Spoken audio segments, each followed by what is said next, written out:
बंदी छोड़ सतगुरु रामपाल जी परमेश्वर जी की जय हो। परमपिता परमात्मा सारी सृष्टि के रचनहार, कुल मालिक, असंख्य ब्रह्मांडों के स्वामी, जगत गुरु, तीनों लोकों में प्रवेश करके सबका भरण पोषण करने वाले राजाधिराज, आत्माधार, नाथों के नाथ, देवों के देव महादेव, सर्वेश्वर महेश्वर, मृत्युंजय, अजरो अमर, आदि अनादि सनातनी प्रभु, जगत पिता जगदीश्वर, श्री श्री 1008 की उपाधि के वास्तविक अधिकारी, अकाल मूरत शब्द स्वरूपी राम वासुदेव, सर्वगतम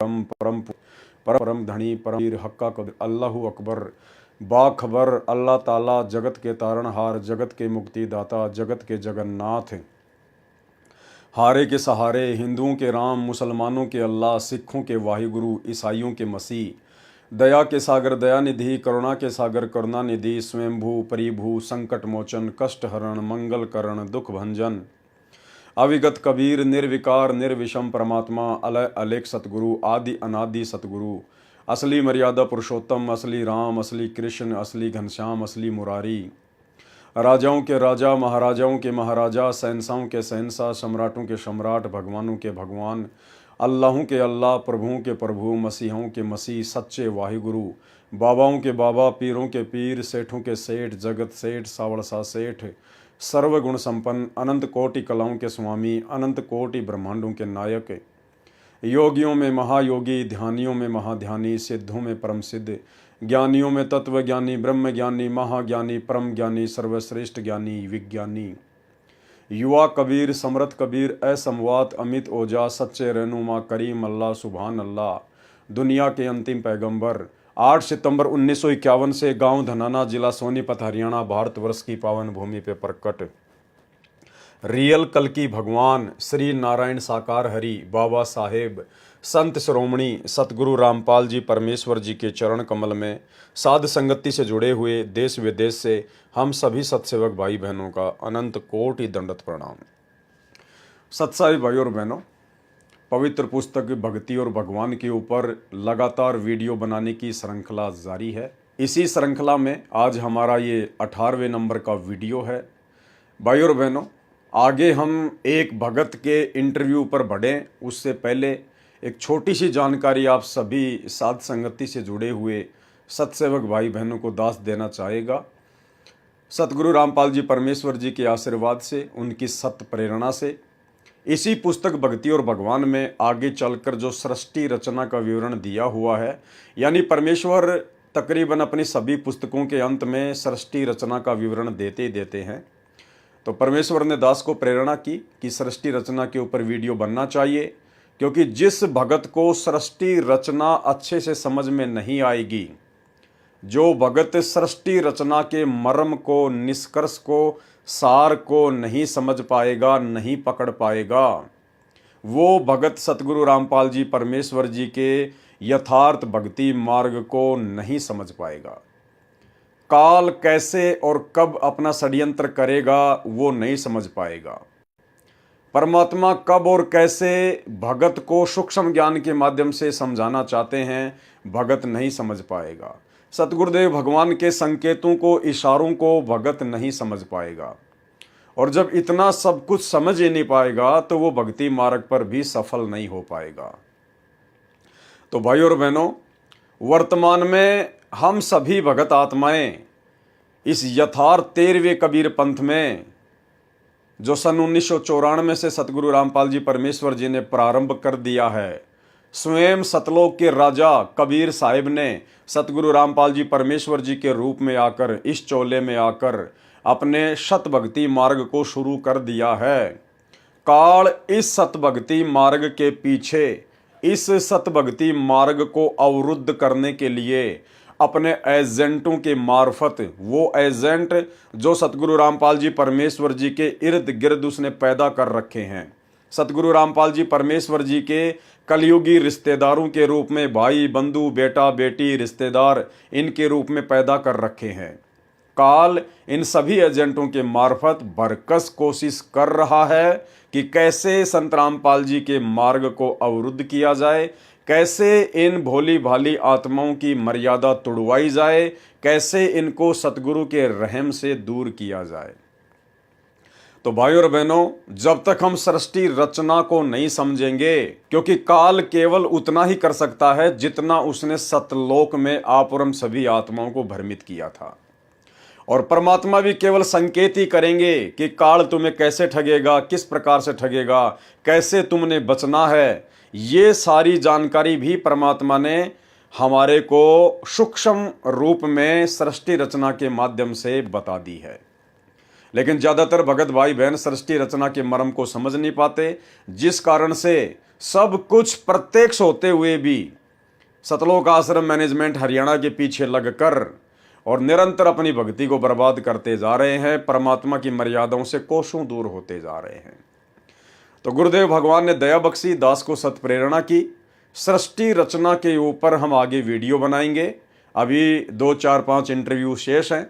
उसके बाद अगले महीने से गुरुदेव भगवान की दया हुई, उनका आशीर्वाद हुआ, तो अक्टूबर महीने से हम लोग सृष्टि रचना के ऊपर वीडियो बनाएंगे।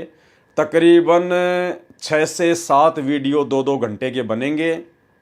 और जिस भगत भाई बहन ने सृष्टि रचना के ऊपर वो वीडियो देख लिए और समझ लिए, तो समझ लेना आपको काल कभी भी संत रामपाल जी के भक्ति मार्ग से भ्रमित नहीं कर पाएगा।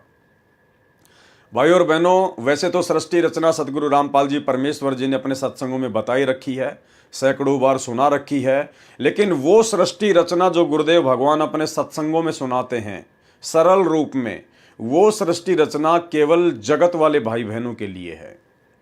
लेकिन अब इस 2 कोड़ी के कुत्ते पवन दास को निमित्त बनाकर, माध्यम बनाकर परमात्मा ने साध संगतियों के माध्यम से अब जो सृष्टि रचना वीडियो के माध्यम से बताई जाएगी, समझाई जाएगी, गुरुदेव भगवान के आशीर्वाद से ये सृष्टि रचना विशेष तौर पर सतगुरु रामपाल जी परमेश्वर जी की शरण प्राप्त उन भगत भाई बहनों के लिए है जो भगत भाई बहन इतना सब कुछ ज्ञान लेने के बावजूद भी, इतने वर्षों से सतगुरु की संगति करने के बावजूद भी काल की सूक्ष्म चाल को समझ नहीं पा रहे हैं और परमात्मा की मर्यादाओं से दूर होकर बैठे हैं। उन्हें लगता है कि हम तो भक्ति भी कर रहे हैं, हम तो सतलोक आश्रमों में भी जाते हैं, वहाँ पर ज्योति पाठ और दान का पैसा भी देते हैं, हमारा तो कुछ बिगड़ भी नहीं रहा है। भाई जब बिगड़ने पे आएगा तो संभलने में नहीं आएगा। तो उन भगत भाई बहनों को विशेष तौर पर समझाने के लिए, और जो भाई बहन ऑलरेडी साध संगति में जुड़े हुए हैं, उन भगत भाई बहनों को और ज्यादा भक्ति मार्ग पर सावधान और दृढ़ करने के लिए परमात्मा इस दास को निमित्त बनाकर अब अगले महीने सृष्टि रचना पर कुछ वीडियो बनवाने जा रहे हैं। तो ये तो थी एक छोटी सी जानकारी, ताकि आप भाई बहनों को पहले ही बता दिया जाए, क्योंकि परमात्मा धरती पर प्रकट है तो परमात्मा अपनी तरफ से किसी भी प्रकार की कोई भी कमी भक्ति मार्ग पर आप और हमारों को सावधान करने में नहीं छोड़ेंगे। यानी परमात्मा कभी भी दोषी नहीं रहता, दोषी नहीं बनता। हम कभी भी सतगुरु रूप में आए हुए परमेश्वर को पूर्ण मोक्ष ना हो पाने के कारण दोष नहीं दे सकते। हम कोई बहानेबाजी फिर उसके सामने जब उसके दरबार में मुंह लटका के खड़े होंगे तो हम कोई भी बहानेबाजी ना बना सकें। इसके लिए परमात्मा ज्ञान देने में, समाधान देने में स्वयं भी और अपने भक्तों के माध्यम से भी कोई कमी नहीं छोड़ता है। तो भाइयों और बहनों, अंत में यदि कोई कमी रहेगी तो आप और हमारी ही रहेगी।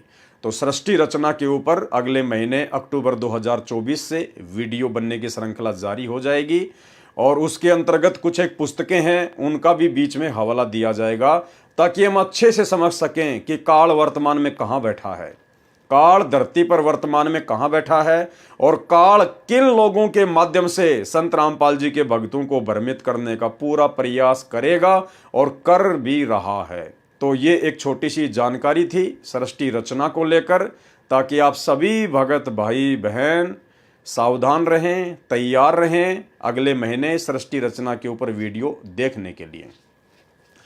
अब हम बात करते हैं पवित्र पुस्तक भक्ति और भगवान को लेकर।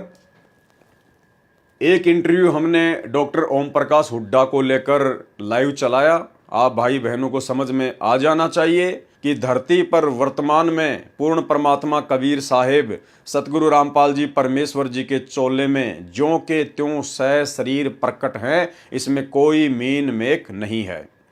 भाइयों और बहनों, साध संगति के ये जो लाइव वीडियो चल रहे हैं या जितने भी वीडियो बनते हैं, ये वीडियो जगत के मतलब के नहीं है। जगत वालों को तो अभी ABCD से ज्ञान शुरू करना पड़ेगा, यानी संत रामपाल जी के सत्संग सुनने पड़ेंगे ज़्यादा से ज़्यादा, तभी उनको ये मार्ग समझ में आएगा। साध संगतियां परमात्मा ने केवल अपने उपदेश प्राप्त भक्तों के लिए शुरू करवाई है, क्योंकि साध संगतियों के माध्यम से भक्ति मार्ग के वो गूढ़ रहस्य खोले जाते हैं, बताए जाते हैं, जो गूढ़ रहस्य किन्हीं कारणों से सतगुरु रामपाल जी परमेश्वर सार्वजनिक तौर पर अपने सत्संगों में नहीं कह पाते हैं, लेकिन परमात्मा संकेत कर देते हैं, इशारा कर देते हैं, और अपनी पुस्तकों में परमेश्वर ने उन चीज़ों को लिख दिया है। अब साध संगति के माध्यम से परमात्मा उनका सार्वजनिक तौर पर खुलासा करवा रहे हैं, क्योंकि अब हम भगत भाई बहनों की बुद्धि परमेश्वर के उन गूढ़ रहस्यों को समझने के योग्य उन्हीं के आशीर्वाद से हो चुकी है। तो ये वीडियो वर्तमान में दुनिया के महत्व के नहीं है, लेकिन ये वीडियो वर्तमान में सतगुरु रामपाल जी परमेश्वर जी की संगत के लिए परम महत्व के हैं, परम महत्व के लिए। हम इन वीडियो को देखकर गुरुदेव के ज्ञान को समझकर और गुरुदेव के चरणों में अपनी दृढ़ आस्था बनाकर इस काल के लोक से सदा सदा के लिए बाहर निकल सकते हैं। तो आज दूसरे नंबर का जो इंटरव्यू है वो है बसंत सैनी का। बसंत सैनी जी ये हरियाणा से हैं, रोहतक जिले से, गांव गांधरा से हैं, और इनकी आप बीती सतगुरु रामपाल जी परमेश्वर जी ने अपने कर कमलों से लिखी है। प्रभु प्यासे भगत बसंत सिंह सैनी को मार्ग मिलना, केवल मार्ग मिला है भाइयों और बहनों, ध्यान रखना। बसंत सैनी को केवल परमात्मा का सत मार्ग मिला है। मोक्ष की बसंत सैनी की कोई गारंटी नहीं है, क्योंकि बसंत सैनी ने फिर सतगुरु रामपाल जी परमेश्वर जी के सत भक्ति मार्ग पर कदम रखने के बाद ऐसे ऐसे कुकर्म कर दिए हैं, जिन कुकर्मों की परमेश्वर के मार्ग में कोई माफी नहीं है। भाइयों और बहनों, परमात्मा यही चाहते हैं कि मेरे बच्चे इस भक्ति मार्ग पर इस कदर दृढ़ हो जाएं, केवल अपने गुरुदेव भगवान पर विश्वास करें, अन्य किसी की छाया पर भी विश्वास ना करें। चाहे संगत में उनका बेटा हो, चाहे बेटी हो, चाहे उनकी पत्नी हो, चाहे माता पिता हो, चाहे उनके रिश्तेदार हो, चाहे कोई कितने ही बड़ा वर्ल्ड कोऑर्डिनेटर क्यों ना हो। सतगुरु रामपाल जी भगवान चाहते हैं कि यदि इस आत्मा को इसी जन्म में पूर्ण मोक्ष प्राप्त करना है, तो इस आत्मा को केवल अपने गुरुदेव के चरणों में पूर्णतया समर्पित होना पड़ेगा। इसके बाद में यदि कोई संगत का भाई बहन गुरुदेव के ही वचनों को आधार बनाकर और गुरुदेव की मर्यादाओं में रहते हुए यदि आपको भक्ति मार्ग से संबंधित बातें बताता है, जो बातें गुरुदेव के सत्संगों से जो की त्यों मेल खाती हैं, जो बातें आपके विश्वास को दृढ़ करती हैं, केवल उसी भक्तों की बातों को सुनना है, उन्हीं बातों को फॉलो करना है। इसके अलावा अपनी खुद की परछाई पर भी विश्वास मत कर लेना।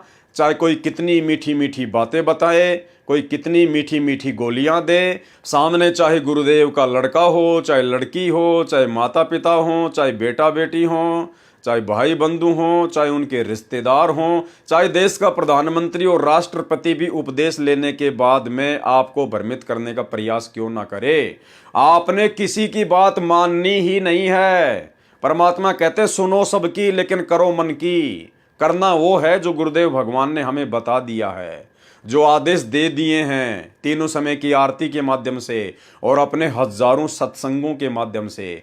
इसके अलावा हमने सभी को दो कोड़ी का जीव मान के चलना है, दो कोड़ी का तुच्छ पत्थर प्राणी मान के चलना है। हमने किसी को भी वो विशेष आदर और महत्व शोपन में भी नहीं देना है जिस विशेष आदर और महत्व के लिए सतगुरु रामपाल जी परमात्मा स्वयं धरती पर प्रकट हो चुके हैं। तो भाइयों और बहनों, हमने इतना दृढ़ होना पड़ेगा। हमने हर प्रकार की अपनी शंकाओं को दिलो दिमाग से दूर निकालकर फेंकना होगा। हमने हर प्रकार से लोकलाज को, शर्म को, भय को अपने दिलो दिमाग से निकाल के फेंकना होगा। हमारी मुक्ति सतगुरु रामपाल जी परमेश्वर जी की भक्ति से होगी, और वो भक्ति हमने स्वयं करनी पड़ेगी मर्यादा में रह के। इसके अलावा कोई भी हमारा हाथ पकड़ के सतलोक ले जाने वाला नहीं है। इसलिए सब के सब दो कोटि के जीव हैं, दो कोटि के प्राणी हैं। जब तक हम इस कदर भक्ति मार्ग पर दृढ़ होकर नहीं चलेंगे, तब तक भाई और बहनों ये काल हमें भक्ति नहीं करने देगा। भक्ति करोगे तो मर्यादा में नहीं रहने देगा, और मर्यादा नहीं होगी तो भक्ति आपकी लाख जन्म में भी नहीं बन पाएगी। तो ये जो बसंत सैनी है, जो कि सतलोक आश्रम मैनेजमेंट हरियाणा का एक विशेष मेंबर है, अब वर्तमान में इसके विषय में गुरुदेव भगवान लिख रहे हैं कि प्रभु प्यासे भगत बसंत सैनी को मार्ग मिलना, केवल इस आत्मा को मार्ग ही मिला है। लेकिन भाई और बहनों, इस मनुष्य जन्म में इस बसंत सैनी को नाम उपदेश लेने के बाद इसके कुकर्मों के चलते सतलोक मिलना बड़ा कठिन है, बड़ा मुश्किल है। क्योंकि दास तो जो भी बात बोलता है भाई और बहनों, प्रमाणों के साथ बोलता है और ज्ञान को आधार बनाकर बोलता है। जो भी बोलेंगे आपको उसका प्रमाण भी दिखाएंगे। तो अब आप जिस व्यक्ति का इंटरव्यू देखने जा रहे हैं, ये वही बसंत सैनी है जो व्यक्ति 15-20 वर्षों से सतगुरु रामपाल जी परमेश्वर जी की बहुत ही नजदीकी से संगति करता आ रहा है, जिसको सार नाम प्राप्त है, जिसको सार शब्द प्राप्त है। जैसा भी इन सतलोक आश्रम मैनेजमेंट हरियाणा वालों ने अपना सार शब्द बना रखा है, वो सार शब्द भी इसको प्राप्त है। और ये व्यक्ति सार शब्द दूसरे भक्तों को दान करता है, दूसरे भक्तों को ये सार शब्द देता है और सार शब्द की ये परीक्षा भी लेता है। और भाई और बहनों, ये वही बसंत सैनी है जो इतनी सब कुछ आध्यात्मिक उपलब्धियां प्राप्त करने के बाद भी रहा एक गुंडे का गुंडा, रहा एक मवाली का मवाली। ये वही बसंत सैनी है जिस बसंत सैनी ने सन 2016 के अंत में दिल्ली और हरियाणा से 2 गाड़ियां गुंडों की भर के सारनामी भक्तों के रूप में जो गुंडे हैं, जो सारनाम प्राप्त हैं, दिल्ली और हरियाणा से 2 गाड़ियां सारनामी अपने जैसे गुंडों की भर के जयपुर में मुझ पवन दास के घर पर आता है। और मुझ पवन दास के बच्चों को रसोई में, जो बच्चे इन्हीं के लिए भोजन तैयार कर रहे थे, भंडारा तैयार कर रहे थे कि हमारे भगत भाई आए हैं, भंडारा करेंगे और परमात्मा की चर्चा करेंगे। लेकिन इन लोगों को चर्चा करने की कहां से फुर्सत है, इनको तो पवन दास की पिटाई करने के लिए आना था। तो इन्होंने जबरदस्ती धक्का मार के दास के बच्चों को रसोई में बंद कर दिया, और दास को ये सभी लोग मिलकर 10-15 मिनट तक जानवर की तरह बेसबॉल से, हॉकी से और डंडों से अधमरा करके छोड़कर चले गए थे। ये वही बसंत सैनी है भाई और बहनों, जिसको सार शब्द प्राप्त है। सतलोक आश्रमों में जो भक्तों का पाठ प्रकाश करता है, जो अखंड पाठ की वाणियां बोलता है बैठकर, जो भक्तों की सार नाम की परीक्षा लेता है, सार शब्द की परीक्षा लेता है, ये वही बसंत सैनी है जिसने मुझ पवन दास को जानवरों की तरह बरवाला कांड के बाद सन 2016 में जयपुर में आकर मारा। ये तो एक छोटा सा ट्रेलर, एक छोटा सा वीडियो मेरा, वो भी आपको दिखा देता हूं किस प्रकार से इन्होंने बेरहमी से जानवर की तरह मुझ दास की पिटाई की। पहले उन्होंने दास को थप्पड़ मारा, थप्पड़ मारने के बाद में जितने भी जो लोग थे सबने दास के ऊपर ताबड़तोड़ हमला कर दिया। तकरीबन 7-8 मिनट तक उन्होंने दास को हॉकी, बेसबॉल और रोड से जमल के नीचे पटक के उन्होंने दास को बुरी तरीके से मारा है। आज बंदी छोड़ का पंजा दास के हाथ पे था, वरना पुण्यात्माओं जिस तरीके से वो दास को मार रहे थे, जमल की भैंसा नहीं बच पाता, भैंसा भी उनकी मार से मर जाता है। लेकिन साहिब की दया थी, और बीच में जो अपने जो डॉक्टर भगत जी हैं, उन्होंने दास का बीच बचाव किया, नहीं तो वरना स्टूल उठा के वो लोग दास के जमल के सर पे भी जो है मारने की पूरी कोशिश कर रहे थे वो लोग। अब दास आप जी को थोड़ा सा पुण्यात्माओं दिखाना चाहेगा कि कहाँ कहाँ दास के जो है मतलब बेसबॉल वगैरह से जो चोटें आई है। पुण्यात्माओं यहाँ उन लोगों ने मारा है, पीछे कुछ हो सकता है पीठ पे भी दास की चोटें पड़ी हों। दूसरा इस तरफ यहाँ पे उन्होंने पूरा दास को बेसबॉल वगैरह से मारा है। नीचे भी लो। और उसके बाद में यहाँ देखिए पुण्यात्माओं, ये पैर दास का यहाँ से सूज रहा है, ये थोड़ा सा ऊपर ले बैठा, हाँ ऐसे यहाँ से इन्होंने किया है अच्छी तरीके से बेसबॉल से। उसके बाद में यहाँ पे इन लोगों ने मारा है, जहाँ जहाँ उनको मन में आया, उस तरीके से पुण्यात्माओं उन लोगों ने दास के साथ में जानवर जैसा व्यवहार किया। तो भाई और बहनों, आज हम इसी महान आत्मा, इसी महान पुरुष बसंत सैनी के इंटरव्यू को पढ़ेंगे कि किस प्रकार से वो परमात्मा ऐसी नीच आत्माओं पर भी दया करता है। ये परमेश्वर जी की दयालुता का आपको एक बहुत बड़ा उदाहरण देखने को मिलेगा। परमात्मा जिनके आगामी कुकर्मों को जानता था, सतगुरु रामपाल जी परमेश्वर अंतर्यामी हैं। अंतर्यामी एक तुम, आत्म के आधार, और जो तुम छोड़ो हाथ तो मोय कौन उतारे पार। परमेश्वर को इस व्यक्ति के आगामी कुकर्मों का भली भांति पता था, लेकिन उसके बावजूद भी इस दयालु परमेश्वर सतगुरु रामपाल जी भगवान ने, इस कबीर परमेश्वर ने इसको काल के जाल से निकालकर अपनी शरण में लिया। इसको असहनीय दुखों से और कष्टों से बाहर निकाला, इसे अपने पास में रखा, इसको मैनेजमेंट का एक हिस्सा बनाया, इसको परमात्मा ने विशेष सेवाएं सौंपी, गुरुदेव भगवान ने इसके ऊपर विश्वास किया, इसको बरवाला आश्रम में परमात्मा ने विशेष जगह दी।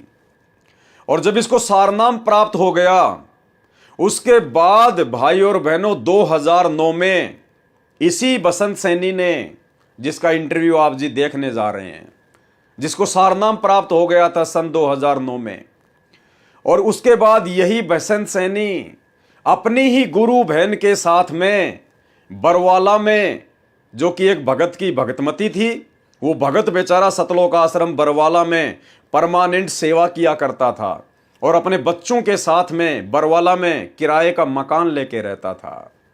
और जब उसका पति बरवाला आश्रम में सेवा के लिए आ जाता था, तो पीछे से फिर यही महान आत्मा बसंत सैनी सतगुरुदेव भगवान की सफारी गाड़ी लेकर, टाटा सफारी गाड़ी लेकर, और अपना मुंह काला करने के लिए अपनी गुरु बहन के पास में चला जाया करता था। और यह क्रम कई महीनों तक चलता रहा। भगत बेचारा सेवा करने के लिए आश्रम में आता और तुरंत बसंत सैनी गाड़ी उठा के गुरुदेव भगवान की और अपनी ही गुरु बहन के साथ में सारनाम प्राप्त करने के बाद भी रोजाना मुंह काला करने के लिए चला जाता था, अवैध शारीरिक संबंध बनाने के लिए चला जाता था। एक दिन इसने ऐसा ही किया। पीछे से गुरुदेव भगवान ने अपने कुछ सेवकों से कहा, रे वो बसंत सैनी कहां गया?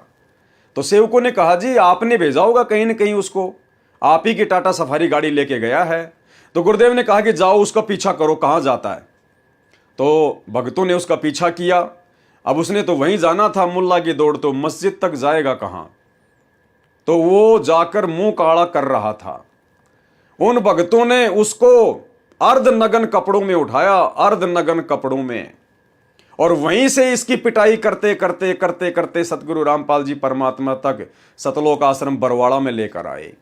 सतगुरु रामपाल जी परमात्मा ने इसको धमकाया, इसको इसके पिछले जीवन की याद दिलाई कि नालायक तू तो मृत्यु के मुंह में था, अरे काल की गोद में बैठा हुआ था, तेरे को परमात्मा ने कहां से निकाला है, और आज भी तेरे को यह सद्बुद्धि नहीं आ रही तू क्या कर रहा है, तू क्या नहीं कर रहा है। तेरे से काल आज वही गलती करवा रहा है जो गलती काल ने सतलोक में की, और वही गलती आज तू करने जा रहा है। अपनी ही गुरु बहन के साथ में मुंह काला करता है। परमात्मा ने इसकी नो एंट्री कर दी महीने भर के लिए, लेकिन बाद में इसने चापलूसी करके, क्योंकि ये व्यक्ति सतगुरु रामपाल जी परमेश्वर जी से ज्यादा महत्व सतगुरु रामपाल जी परमेश्वर जी के कलयुगी भाई महेंद्र को महत्व देता था। बाद में इसने महेंद्र के माध्यम से हाथ जोड़ी करके प्रार्थना करके वापस एंट्री प्राप्त कर ली, लेकिन उसके बावजूद भी इसके कुकर्म थमे नहीं। बाद में भी इसने कुकर्म करना जारी रखा और महेंद्र की पार्टी में ऐड हो गया।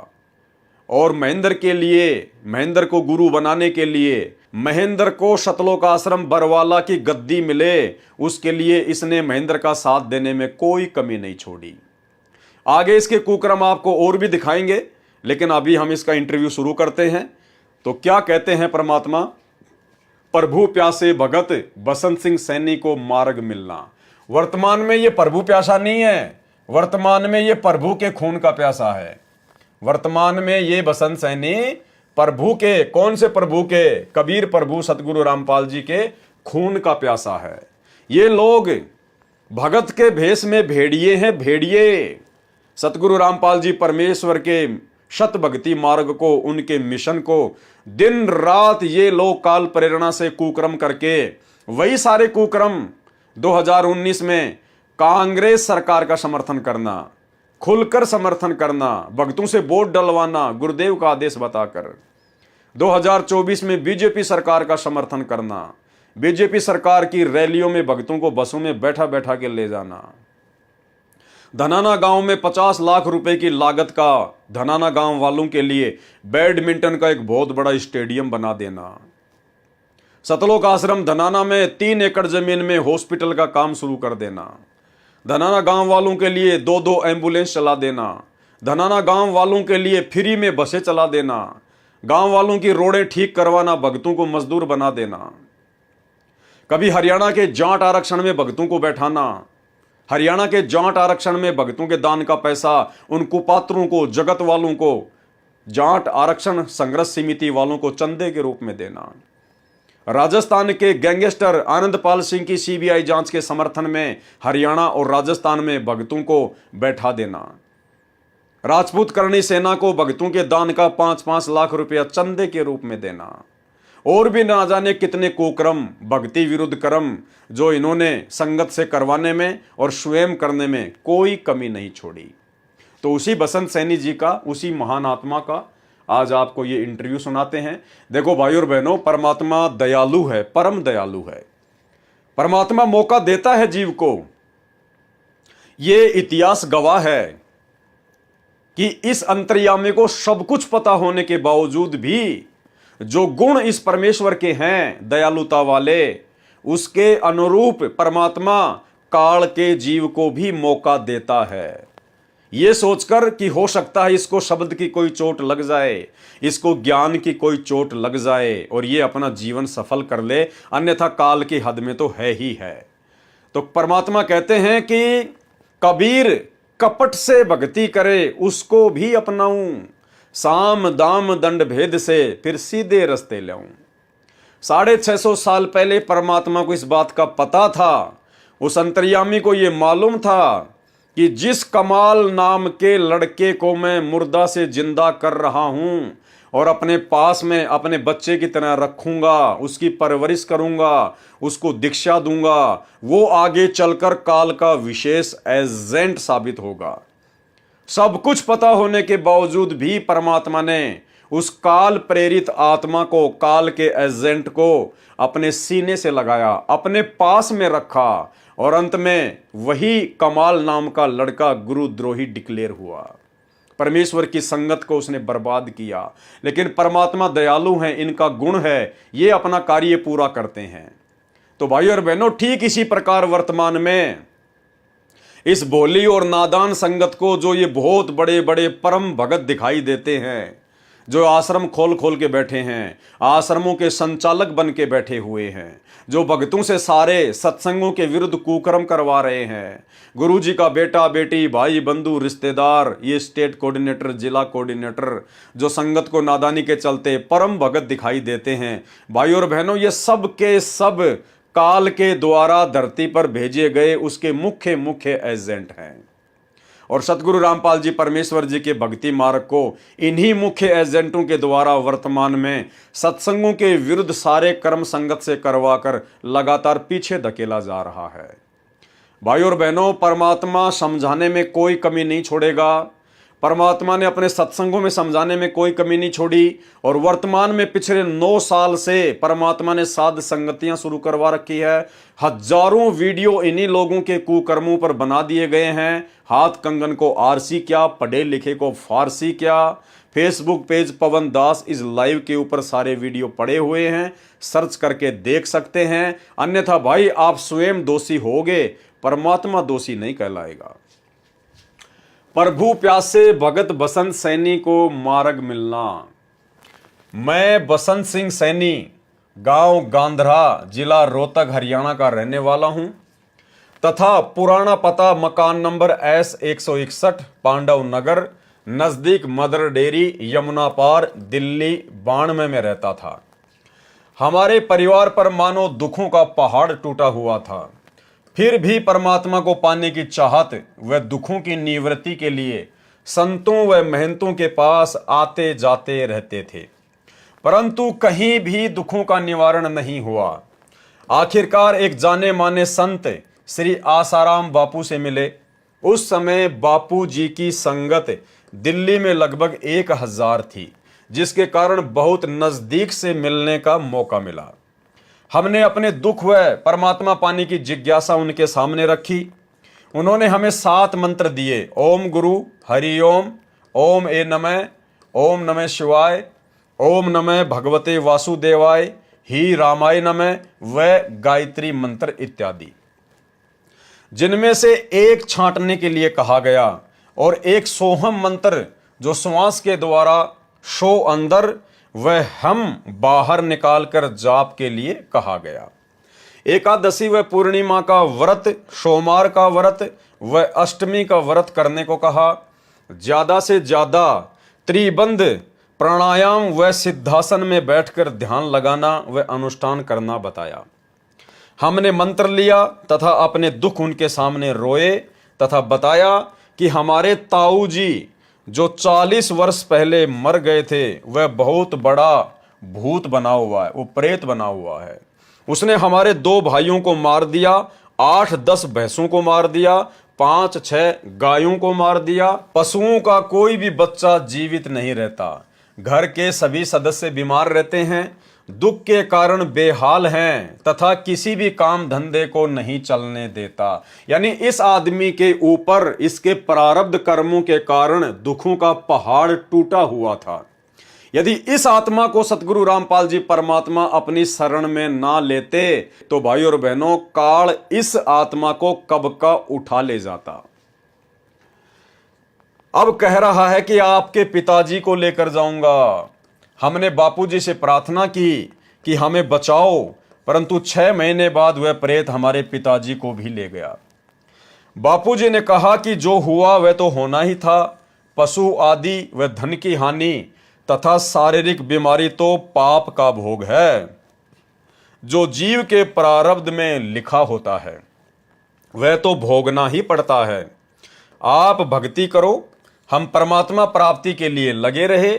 बापूजी के समझाने के बाद हम परमात्मा प्राप्ति के लिए पूरी श्रद्धा से लग गए तथा मैंने बसंत दास सबसे पहले श्री आसाराम बापू आश्रम दिल्ली में 40 दिन का अनुष्ठान महंत नरेंद्र ब्रह्मचारी की सलाह से किया। इसके बाद 40 दिन के 6 अनुष्ठान आसाराम बापू आश्रम पचेड़ रतलाम मध्य प्रदेश में महंत काका जी की देखरेख में किए। उसके बाद 2 अनुष्ठान आसाराम आश्रम साबरमती अहमदाबाद गुजरात के मौन मंदिर में किए, जहां पर श्री आसाराम बापूजी से अच्छी तरह बात करने का मौका मिला। तब मैंने बापूजी से पूछा कि बापूजी, जिस परमात्मा को पाने के लिए मैं तथा सारा भगत समाज लगा हुआ है वह परमात्मा कौन है, कैसा है तथा कहां रहता है, बताने की कृपा करें। ये बसंत सैनी कोई परमात्मा प्राप्ति के लिए नहीं भटक रहा था। आपने इसके इंटरव्यू में देख लिया। समझदार को संकेत काफी है। इसका एक ताऊ जो 40 साल पहले मर गया था वो भूत बन के इनको बुरी तरह से तबाह कर रहा था, इनको परेशान कर रहा था।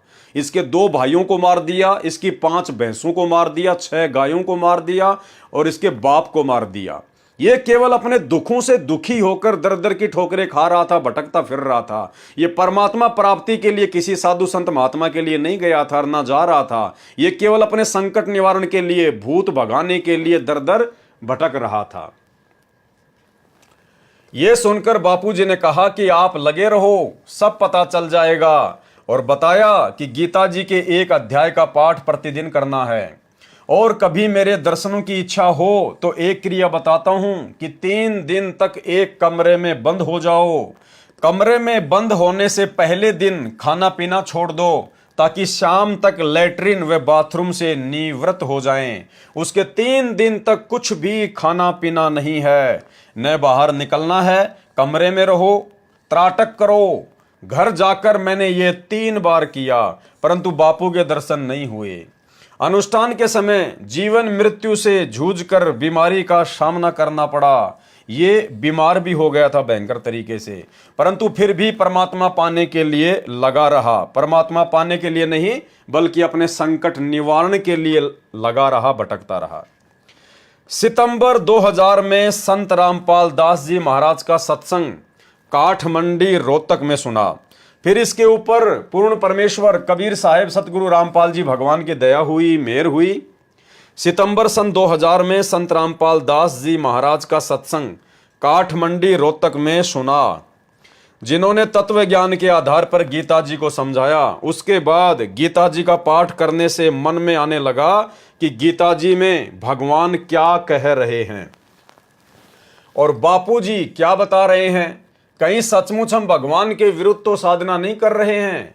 संत रामपाल जी के द्वारा बताए गीता जी के अनुवाद को समझा तो अंतरात्मा रोने लगी तथा बापू जी से मिलकर ये सब शंकाएं पूछनी चाहिए। भाइयों और बहनों, संत रामपाल जी के सत्संग इनको सुनने को मिल गए किसी भगत के माध्यम से। भगत इसको काठमंडी के सत्संग में लेके गया। वहां इन्होंने सतगुरु रामपाल जी परमेश्वर जी के सत्संग सुने और सत्संग सुनकर ये कह रहे हैं कि मैं रोने लग गया और मेरे सारी बातें समझ में आने लगी। उसके बाद ये आसाराम जी के पास में गए।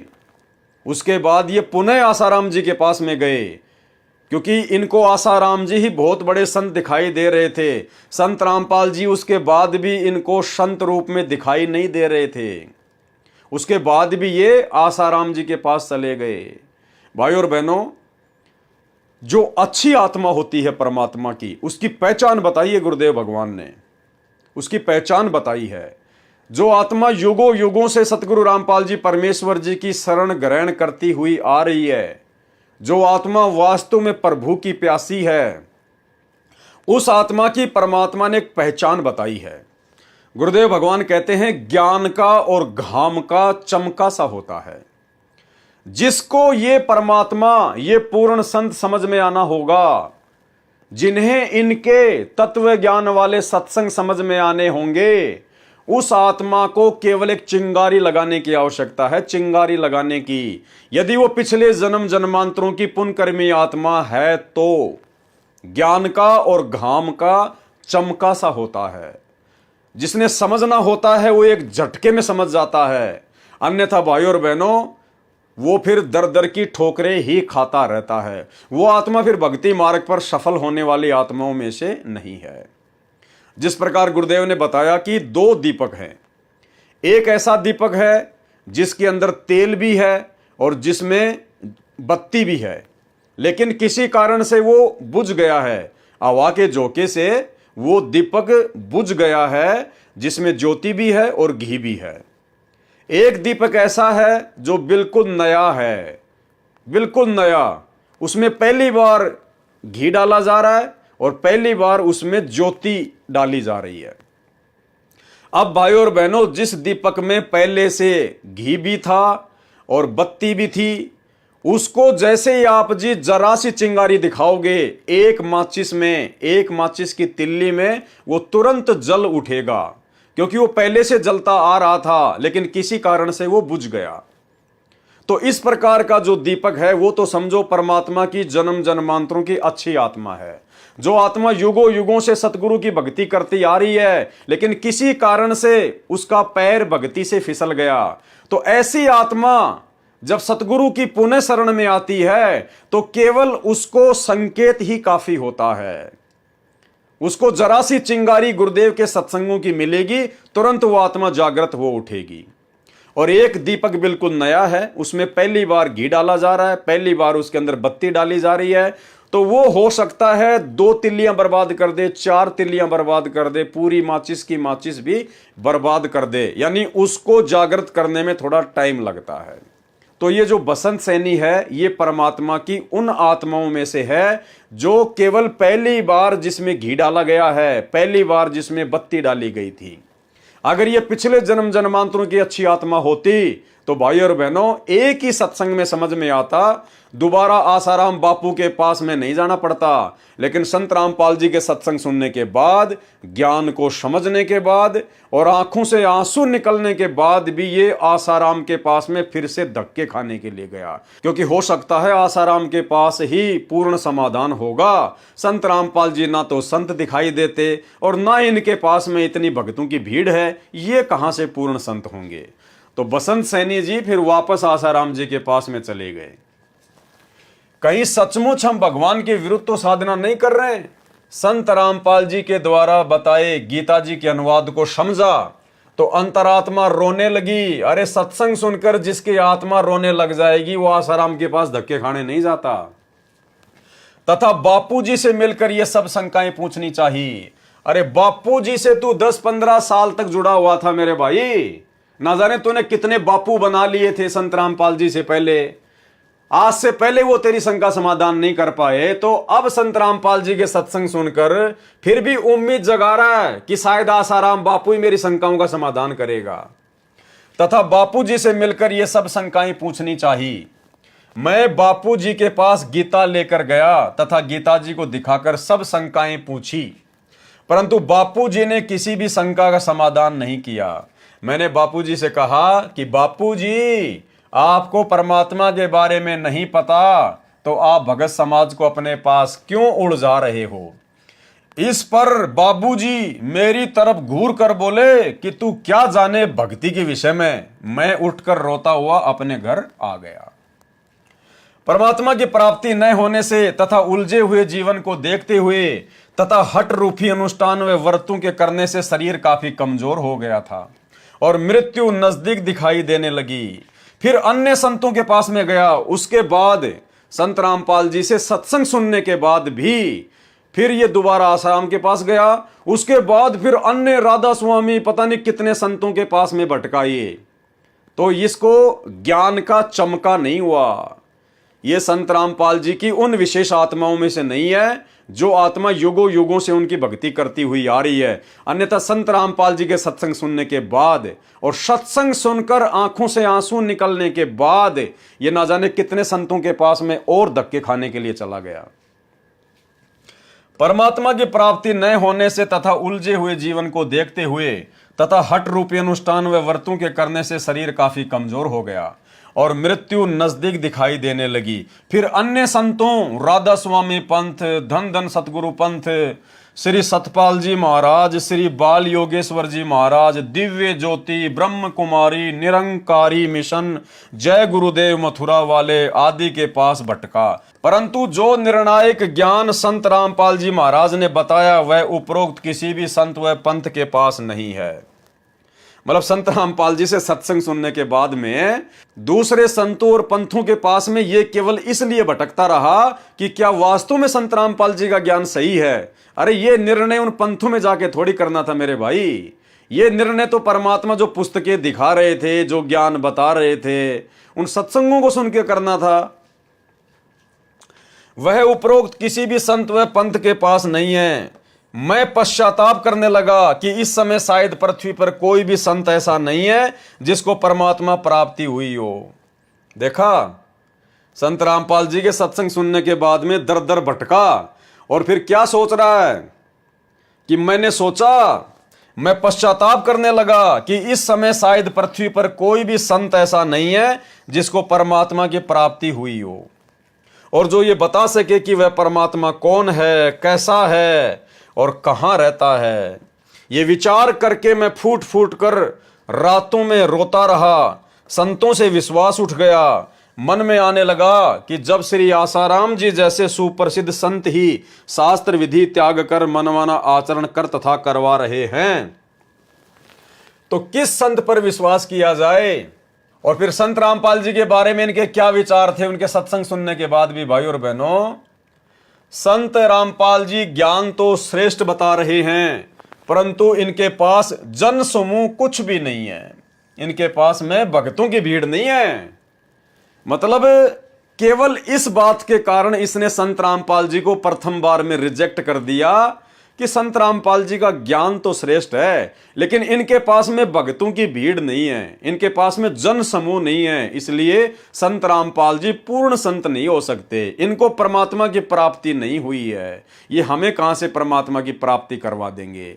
यानी भाई और बहनों, समझदार को संकेत काफी है। परमात्मा आप और हम सभी भगत भाई बहनों की तमाम भ्रमणाओं का निवारण करना चाहते हैं कि मत रह जाना इस वहम में कि वो भगत बहुत बड़ा भगत है, अरे फला फला भगत तो गुरुजी के साथ में रहा करता था, जब गुरुजी गांव गांव में जाके सत्संग करते थे, अरे ये भगत तो 24 घंटे गुरुजी के साथ में रहता है, अरे ये माई तो गुरुजी के बेड की साफ सफाई करती है, अरे ये भगत तो गुरुजी के कपड़ों के प्रेस करता है, अरे ये तो गुरुजी का ड्राइवर है, इसको तो बहुत ज्ञान होगा। इस चक्कर में मत पड़ जाना मेरे भाई और बहनों। दूर के ढोल हमेशा सुहावने लगते हैं। जब दूर आधा 1 किलोमीटर दूर कहीं जब कोई ढोलक बज रहा है ना, तो वहां बड़ा आनंद आता है, लेकिन नजदीक जाने पर वो कान फोड़ती है वो आवाज। जो दूर से जो अच्छे लग रहे थे ढोलक, जब नजदीक जाते हैं तो वही आवाज कान फोड़ देती है। तो भाई और बहनों, ये जो परम भगत समझे जाते थे बरवाला कांड से पहले, और वर्तमान में संगत की नादानी से जो संगत इन लोगों को परम भगत समझ रही है, इनके कुकर्म आपके सामने हैं, इनके विचार इन्हीं के इंटरव्यू के माध्यम से आप लोगों के सामने हैं, और ऐसे ऐसे सभी महान भगतों के इंटरव्यू आपको दिखाए जाएंगे, ताकि आपके अंदर से सभी प्रकार की शंकाओं का निवारण हो जाए कि भक्ति करनी है तो भाई अपने आप को अपने गुरुदेव भगवान के चरणों का दास समझकर करनी पड़ेगी।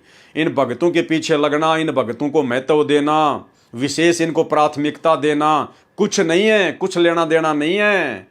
ये समझो कि मेरे लिए सतगुरु रामपाल जी भगवान आए हैं और मैंने भक्ति करके यहां से निकलना है। बाढ़ में जाओ ये भगत और बाढ़ में जाओ गुरु जी का परिवार।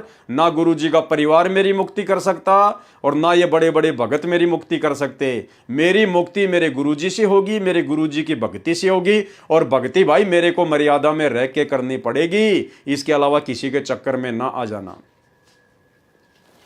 संत रामपाल जी ज्ञान तो श्रेष्ठ बता रहे हैं, परंतु इनके पास जन समूह कुछ भी नहीं है, भीड़ नहीं है इनके पास में। ये 10, 15, 20 लोग बैठे हैं, तो संत रामपाल जी काहीं के संत हैं? ये पूर्ण संत कैसे हो सकते हैं? ये शंका मन में आई। कुछ दिनों के बाद संत रामपाल जी महाराज का एक शिष्य हमारे गांव का मिला तथा मेरी कहानी सुनकर उसने मुझे फिर से परमात्मा स्वरूप पूर्ण संत रामपाल जी महाराज के सत्संग में दोबारा लाकर बैठा दिया। मैंने 1 घंटे का सत्संग सुना और सत्संग के बाद रोता हुआ महाराज जी से मिला। महाराज जी ने मुझे सीने से लगाकर कहा कि जिस संत के पास आप जाते हो वे शास्त्र विधि त्याग कर मनमाना आचरण कर तथा करवा रहे हैं। सतगुरु रामपाल जी भगवान को इस अंतर्यामी परमात्मा को मालूम था कि जब तक इसके घुटने नहीं टूट लेंगे, हर कहीं से धक्के खा के नहीं आ जाएगा, सबका झाड़ा लेके नहीं आ जाएगा, तब तक इसको मेरी बातों पे विश्वास नहीं होगा। तो जब ये थक हार के वापस आ गया तो आते ही संत रामपाल जी ने क्या कहा, भाई ये तो अंतर्यामी है। इन्होंने आते ही बसंत से क्या कहा, मैंने 1 घंटे का सत्संग सुना और सत्संग के बाद रोता हुआ महाराज जी से मिला। महाराज जी ने मुझे सीने से लगाकर कहा कि जिस संत के पास आप जाते हो वे शास्त्र विधि त्याग कर मनमाना आचरण कर तथा करवा रहे हैं। गुरुदेव को पता था कि धक्के खा खू के आया है। जैसा ये सब वे पहले ही जानते थे। क्या कह रहा है बसंत सैनी कि जैसा ये सब वे पहले ही जानते थे कि मुझे क्या चाहिए और मेरी शंकाओं का समाधान संत रामपाल जी महाराज ने अपने चरणों में बैठाकर इस तरह से किया। भाई और बहनों, क्या आप और हमारी शंकाओं का समाधान गुरुदेव ने अपने पास में बैठाकर सत्संगों के अलावा किया? कभी नहीं किया। आप में से ज्यादातर सत्सेवक भाई बहन जो बरवाला कांड के बाद जुड़े हैं, जो संकल्प लेकर जुड़े हैं, आप तो साक्षात अभी तक गुरुजी से मिले भी नहीं हो, लेकिन उनके सत्संग सुनने मात्र से आज आपकी समस्त शंकाओं का समाधान हो गया। और इन आत्माओं का समाधान परमात्मा ने अपने पास में बैठाकर घंटों घंटों बैठाकर करना पड़ा। इससे सिद्ध होता है कि ये परमेश्वर की उन आत्माओं में से नहीं है जिन आत्माओं के लिए परमात्मा आज इस काललोक में भटक रहे हैं। जैसा ये सब वे पहले ही जानते थे कि मुझे क्या चाहिए और मेरी शंकाओं का समाधान संत रामपाल जी महाराज ने अपने चरणों में बैठाकर इस तरह से किया। कैसे किया? तत्वदर्शी संत रामपाल जी महाराज ने बताया कि पवित्र गीता जी अध्याय 9 मंत्र 25 में पितर पूजना अर्थात श्राद्ध निकालना मना किया है। अन्य देवी देवताओं की पूजा करने वालों को मंद बुद्धि वाले लिखा है।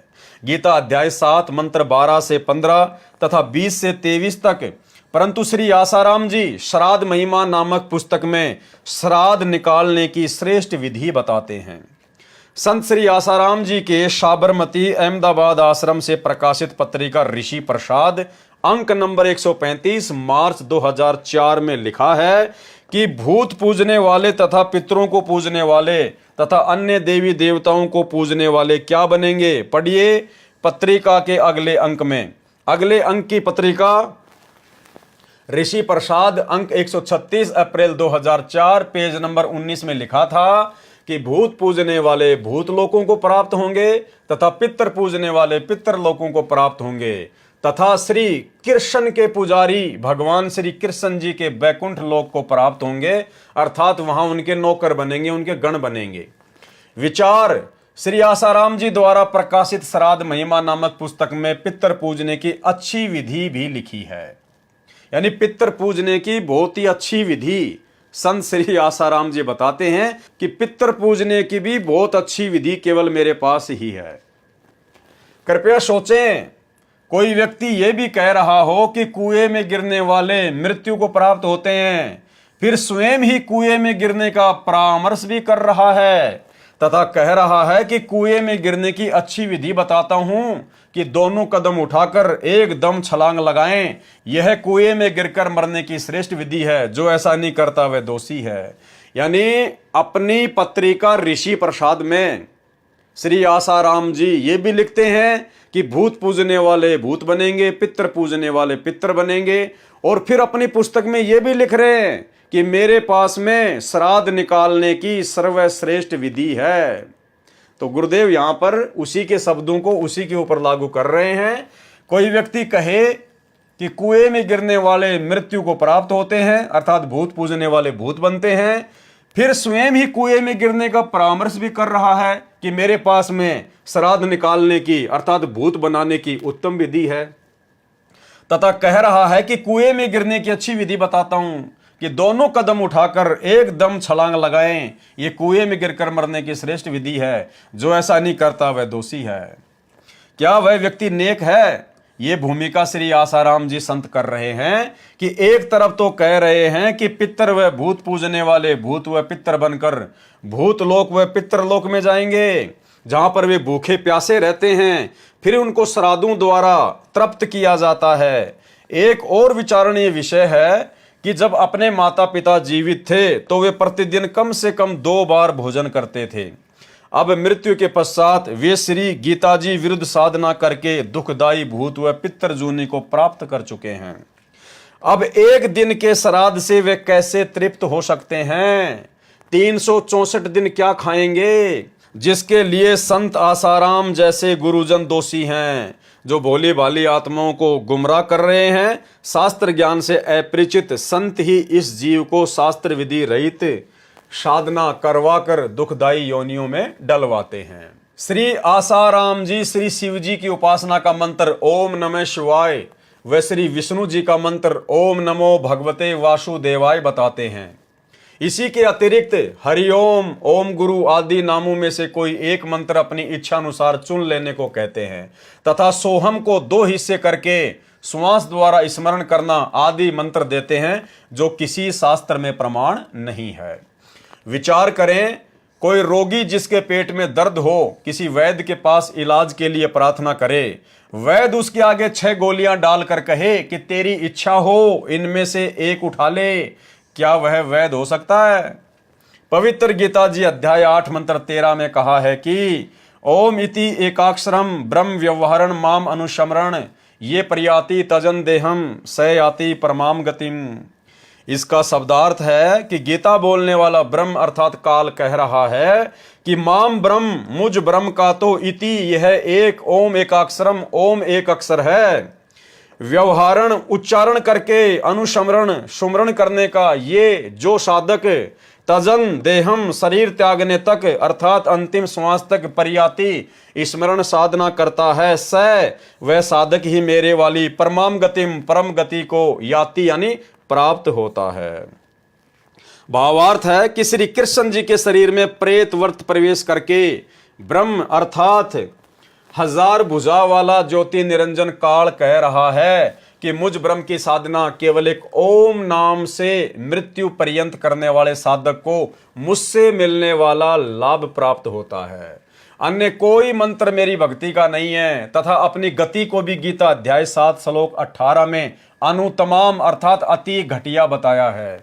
इसी का प्रमाण गीता अध्याय 9 मंत्र 20 से 25 में कहा है कि जो तीनों वेदों ऋग्वेद यजुर्वेद तथा सामवेद में वर्णित विधि द्वारा मेरी साधना करते हैं तथा अन्य देवताओं की पूजा करते हैं उनकी जन्म मृत्यु तथा स्वर्ग नरक बना रहता है तथा पितृ पूजने वाले श्राद्ध करने वाले पितृ बनकर पितरों को प्राप्त होते हैं। भूत पूजने वाले 13वीं 17वीं बरसी अस्थियां उठाकर गंगा आदि में क्रिया करवाकर परवाह करवाना पिंड भरवाना आदि भूत पूजा है। भूत बनकर भूतलोक में चले जाएंगे फिर पृथ्वी पर भी भटकते रहेंगे। ये पूजा अविधि पूर्वक अज्ञान पूर्वक मनमाना आचरण है, इसलिए व्यर्थ है। प्रमाण गीता अध्याय 16 मंत्र 23-24 विशेष यहां चौथे अथर्ववेद का विवरण इसलिए नहीं है कि इसमें पूजा विधि कम तथा सृष्टि रचना अधिक है। इसलिए गीता अध्याय 18 मंत्र 62 में कहा है कि उस परमात्मा की शरण में जा जिससे तेरी पूर्ण मुक्ति होगी तथा परम शांति तथा शाश्वत स्थान अर्थात सत्य लोक को प्राप्त होगा। तथा गीता अध्याय 15 मंत्र 4 में कहा है कि तत्वदर्शी संत मिलने पर उसके बताए अनुसार शास्त्र विधि अनुसार साधना करनी चाहिए, फिर उस परम पद परमेश्वर की खोज करनी चाहिए जहां जाने के पश्चात साधक का कभी जन्म मृत्यु नहीं होता अर्थात अनादि मोक्ष प्राप्त हो जाता है। गीता बोलने वाला काल अर्थात क्षर पुरुष ब्रह्म कह रहा है कि मैं भी उसी आदि पुरुष परमेश्वर की शरण में हूं। संत रामपाल जी महाराज ने बताया कि अन्य सर्व संत कहते हैं कि पाप का भोग तो प्रारब्ध में लिखा होने के कारण जीव को भोगना ही पड़ता है। भक्ति करते रहना चाहिए, आने वाला दूसरा जीवन सुखमय हो जाएगा। कृपया विचार करें, किसी के पैर में कांटा लगा हो जिस कारण से उसे बहुत पीड़ा हो रही हो, उस कांटे के कष्ट के निवारण के लिए किसी से प्रार्थना करें तो उत्तर मिले कि कांटा तो लगा रहने दे, जूता पहन ले, भविष्य में कांटा नहीं लगेगा। क्या वह व्यक्ति ठीक सलाह दे रहा है? क्योंकि कांटा लगे पैर में जूता पहना ही नहीं जा सकता। पहले कांटा निकले फिर इस डर से जूता पहनेगा कि कहीं दोबारा कांटा ना लग जाए। ठीक इसी प्रकार पूर्ण परमात्मा के पूर्ण संत की शरण में आने से पाप रूपी कांटे का कष्ट समाप्त होता है। फिर साधक पूर्ण प्रभु की शास्त्र विधि अनुसार साधना रूपी जूता इस डर से पहनेगा कि कहीं फिर से कोई पाप रूपी कांटा कष्टदायक न हो जाए। श्री आसाराम जी ने पवित्र गीता जी के अनुवाद में अर्थों का अनर्थ किया है। गीता अध्याय 7 मंत्र 18 व 24 में अनुत्तमाम का अर्थ श्री आसाराम जी ने अति उत्तम किया है तथा व्रज का अर्थ आना किया है, जबकि अनुत्तम का अर्थ अति घटिया होता है तथा व्रज का अर्थ जाना होता है। तत्व ज्ञान के अभाव से तथा तत्व ज्ञानहीन गुरुओं के कारण ही सर्व भगत समाज शास्त्र विधि रहित साधना करके मनुष्य जीवन व्यर्थ कर रहा है। पवित्र गीता अध्याय 16 मंत्र 23-24 सर्व पवित्र धर्मों की पवित्र आत्माएं तत्व ज्ञान से अपरिचित है, जिस कारण नकली गुरुओं संतों महंतों तथा ऋषियों का दाव लगा हुआ है। जिस समय पवित्र भगत समाज आध्यात्मिक तत्व ज्ञान से परिचित हो जाएगा, उस समय नकली संतों गुरुओं व आचार्यों को छुपने का स्थान नहीं मिलेगा। तो आगे फिर बसंत सैनी ने क्या कहा? उपरोक्त सच्चाई को आंखों देखकर मैं तथा अन्य परिवार के सदस्य संत रामपाल महाराज के चरणों में लगे हैं। पूरे परिवार में कोई बीमारी नहीं रही। ये तो भाई परमात्मा के गुण हैं। अगर परमात्मा की शरण ग्रहण करेंगे और जितने दिन मर्यादा में रहकर भक्ति करेंगे तो परमात्मा तो दया बख्शते ही हैं। पूरे परिवार में कोई बीमारी नहीं रही। और जो भूत कभी परिवार के किसी सदस्य को मार देते थे, किसी पशु को मार देते थे, काम धंधे को नहीं चलने देते थे, वे घर से ही नहीं गांव से भी भाग गए तथा दूसरे रिश्तेदारों के घर चले गए जो अब भी श्री आसाराम जी के पुजारी हैं। वहां जाकर भूत कहते हैं कि उनके बसंत आदि के घर तो परमात्मा का निवास हो गया, उनको परमात्मा स्वरूप पूर्ण संत मिल गए हैं, हम उनके पास नहीं जा सकते। संत रामपाल जी से उपदेश के पश्चात हम पूरी तरह से स्वस्थ व सुखी जीवन जी रहे हैं। हमारे परिवार व रिश्तेदारों के लगभग 200 सदस्यों ने संत रामपाल जी महाराज का उपदेश प्राप्त कर लिया है, जो पहले श्री आसाराम जी महाराज के शिष्य थे। संत रामपाल जी के द्वारा बताए तत्व ज्ञान को समझकर लगभग 10,000 श्री आसाराम जी के शिष्य भी सतगुरु रामपाल जी महाराज जी की शरण में आ चुके हैं। वे भी मेरे की तरह पश्चाताप कर रहे हैं। मेरी भगत समाज से प्रार्थना है कि जिनको भी परमात्मा पाने की तड़प है, तलाश है, उनसे प्रार्थना है कि वे परमात्मा स्वरूप पूर्ण संत रामपाल जी महाराज के चरणों में आकर अपने जीवन को सुखी बनाएं तथा परमात्मा को प्राप्त करें। भगत बसंत दास। तो भाइयों और बहनों, इंटरव्यू आपने देख लिया। परमात्मा के गुण हैं। परमात्मा एक नौका की भांति है। नौका में चाहे किसी मनुष्य को बैठाया जाए या चाहे घास फूस डाल दी जाए, नौका का काम है उन सब को पार उतारना।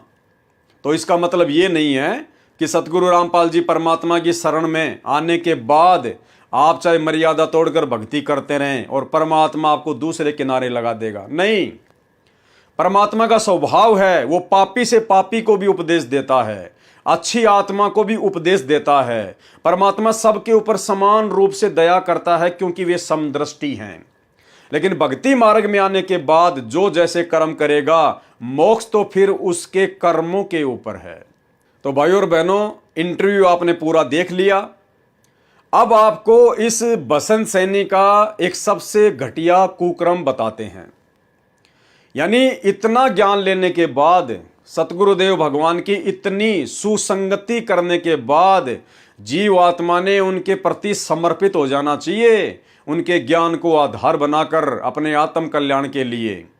लेकिन भाइयों और बहनों, काल ने जो अपने विशेष एजेंट धरती पर भेजे हुए हैं, उनमें से एक विशेष एजेंट है सतगुरु रामपाल जी परमेश्वर जी का छोटा कलयुगी भाई महेंद्र। और इस बसंत सैनी ने हमेशा आश्रम में महेंद्र की ही चापलूसी की।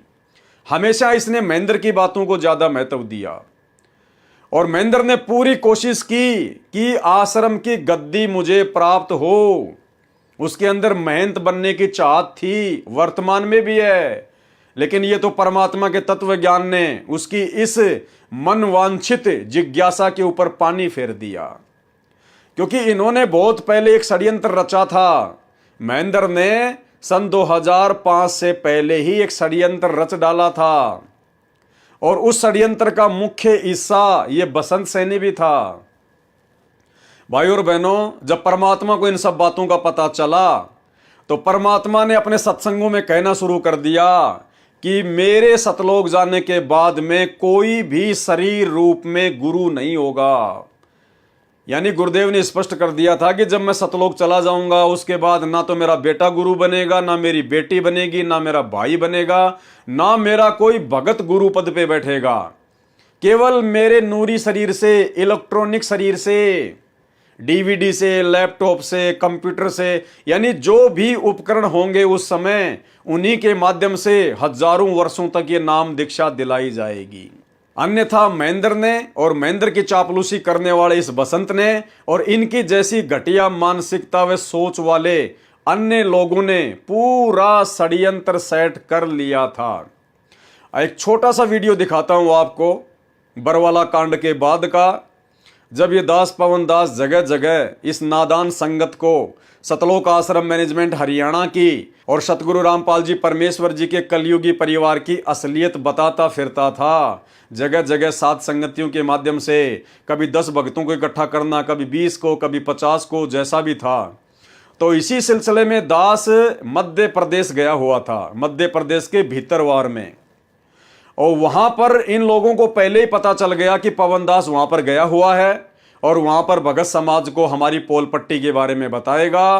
तो इन लोगों ने वहां पर डेरा डाल दिया एक दिन पहले।